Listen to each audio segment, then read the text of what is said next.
আমাদের যে আজকের আলোচ্য বিষয় সেনাবাহিনীর ম্যাজিস্ট্রেসি ক্ষমতা, এ বিষয়ে আপনার বক্তব্য শুনব। ধন্যবাদ আপনাকে। আমার সঙ্গে যে আলোচক বৃন্দ আছেন তাদেরকে ধন্যবাদ জানাচ্ছি, বিশেষ করে আসুজ্জামান রিপন, বহুদিন পর দেখা হলো। ব্যাপারটা হলো 52 বছর হয়ে গেছে দেশে। এই দেশ কিন্তু কোনো সমান্তরাল ভাবে চলেনি, অনেক চড়াই উতরাই পার হয়ে আজকে আমরা এই 52 বছর পার করেছি। এর মধ্যে মিলিটারি শাসন দেখেছি,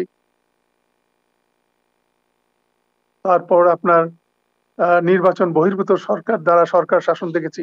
সব রকমই ব্যবস্থায় শাসন ব্যবস্থা আমাদের অভিজ্ঞতা আছে। কিন্তু এই 52 বছরের মধ্যে কোনো সময়ই আমরা আমাদের সামরিক বাহিনীকে ম্যাজিস্ট্রেশিয়াল পাওয়ার দিয়ে নামানো হয় না। This is the first time, প্রথম। এখানে দেখেন, এখন ছাত্র জনতার আন্দোলনে, 36 দিনের আন্দোলনে আজকে দেশ এই একটা স্বৈর শাসন থেকে মুক্তি লাভ করেছে। এরপরে আমরা ভেবেছিলাম, মানে জনগণ ভেবেছিল একটা সরকার প্রতিষ্ঠিত হয়েছে এবং এই সরকারের উপরে আমাদের পূর্ণ আস্থা আমরা জ্ঞাপন করেছি।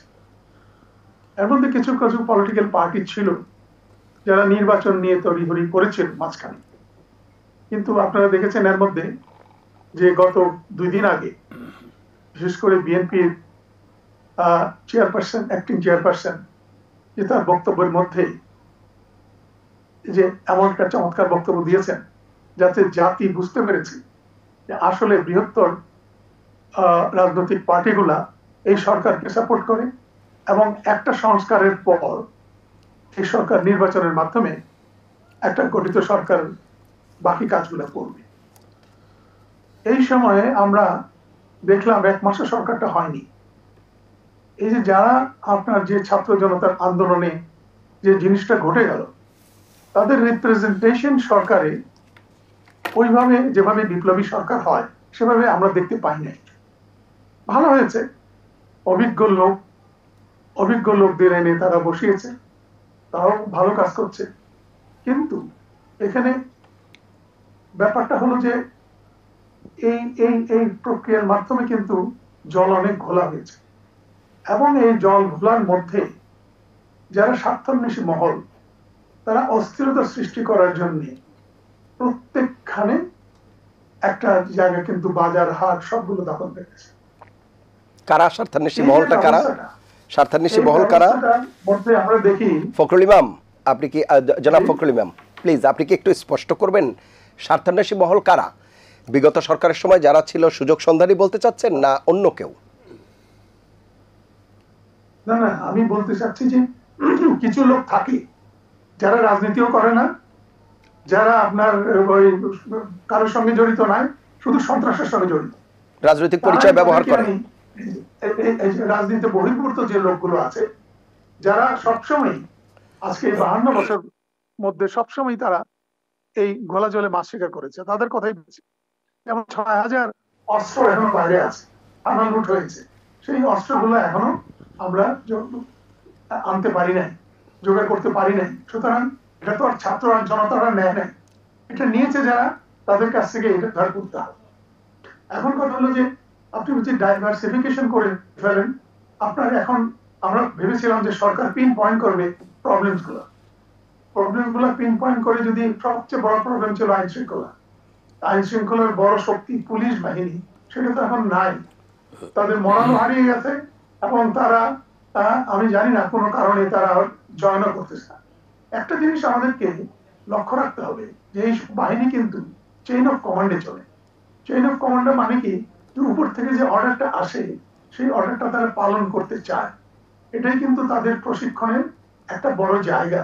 কিন্তু তা করতে পারেনি, তাদেরকে বাধ্য হয়েছে তাদের মনের বিরুদ্ধে যে কাজগুলো তারা করেছে। তো সুতরাং অনেকেই তাদের নিজের কৃতকর্মের জন্য কিংবা যে কোনো কারণেই তারা ফিরে আসতেছে না, এবং আইন শৃঙ্খলা ইয়ের জন্য একটা বড় সমস্যা হয়েছে। কিন্তু আমরা দেখেছি অনেক সময়, অনেক আন্দোলনে দেখেছি পুলিশ ছিল না, এরকমও আমরা 3-4 দিন, 5 দিন, 6 দিন, 10 দিন আমরা কাটিয়েছি, জনগণই কিন্তু এই এই কাজটা করেছে। কিন্তু এবার একটু ভিন্ন আকারে ধারণ করেছে, যার জন্য আমরা আমাদের সেনাবাহিনীকে আপনার ম্যাজিস্ট্রেশিয়াল পাওয়ার দিয়ে আমাদেরকে নামাতে হয়েছে। এখন এর মধ্যে এই যে নামাতে হলো, এর মধ্যে কিন্তু সবগুলোই যে ভালো আশা করবো তা নয়। কারণ ধরেন এই যে আইনের প্রয়োগটা কিন্তু খুব একটা সোজা কথা নয়। এটার জন্য একটু ট্রেনিং লাগে, আইন জানা লাগে। যেমন আমাদের জুডিশিয়াল ম্যাজিস্ট্রেট যারা ছিলেন, বা অল্প সংখ্যক যে জুডিশিয়াল ম্যাজিস্ট্রেট এখনো আছেন, তারা কিন্তু প্রশিক্ষিত, তারা কিন্তু বিভিন্ন ভাবে আইনটা তারা জানে, এবং জনগণের পালসটা বুঝতে হবে।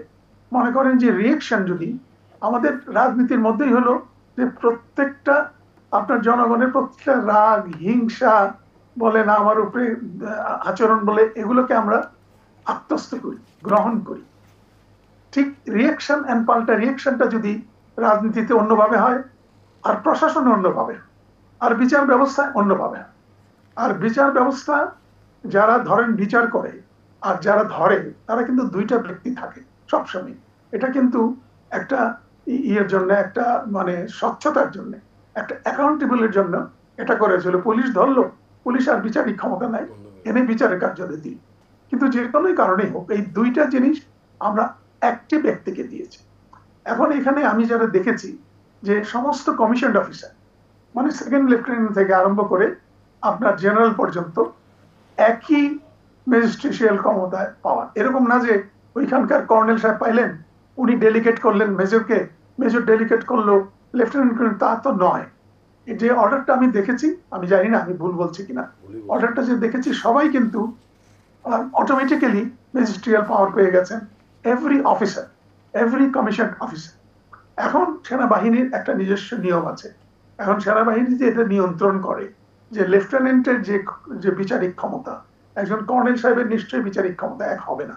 সুতরাং এই ব্যবস্থাটা তারা যদি এইটার উপরে একটু মনিটর করে, আমার মনে হয় জিনিসগুলো ভালো হবে। কারণ ময়মনসিংহ এ গতকাল একটা দুর্ঘটনা ঘটেছে ময়মনসিংহে। সুতরাং এরকম দুর্ঘটনা যেন আরো সব জায়গায় না ঘটে। এবং আমাদের উদ্দেশ্য কিন্তু সেইটাই, রাজনৈতিক কোনো দমন উদ্দেশ্য না। আমাদের উদ্দেশ্যটা হচ্ছে যারা এই আইন শৃঙ্খলা পরিস্থিতিকে ঘোলা করছে, যারা আইন শৃঙ্খলা পরিস্থিতিকে এমন একটা জায়গায় নিয়ে যাচ্ছে যেটার জন্য আপনার অন্যান্য কার্যক্রম ব্যাহত হচ্ছে, সেইটাকে ঠিক করার জন্য। জি, এবং অসংখ্য সেইটাকে ধন্যবাদ। ঠিক